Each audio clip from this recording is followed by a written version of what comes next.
হুজুর দুই মাহফিলের এক মাহফিলও আমার কামাই যায় না। কেমনে আসেন? হুজুর আমি অন্যের উপর নির্ভর হয়ে আসি না, চরমনাই মাহফিল হওয়ার আগে আমি তো ভিক্ষা করেই খাই, আমার আর কোনো ইনকাম নেই। তো ভিক্ষা করে টাকা থেকে 10 টাকা 20 টাকা করে প্রতিদিন জমাইয়া যে টাকাটা ভাড়া হয় আর খাইতে যতটুকু লাগে অতটুকু লয়ে আমি রওনা দেই। চরমনাই মাঠে এসে কেন ভিক্ষা করি জানেন? এখানে আয়া ভিক্ষা চাইলে মানুষ আমার ভিক্ষা অনেক দেয়, অনেক টাকা পাই।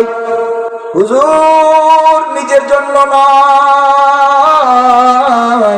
আমার যাইতে আবার ভাড়া লাগবে, 3 দিন খাইতে পয়সা লাগবে, এই জন্য ভিক্ষা করে 3 দিন খাওয়ার পর ভাড়া টাকাটা রাইখা বাকি টাকাগুলা আমি চরমনাই লেল্লা বোর্ডিং এ দিয়ে যাই। বাজান শিক্ষার অনেক কিছু আছে, জিগাইলাম।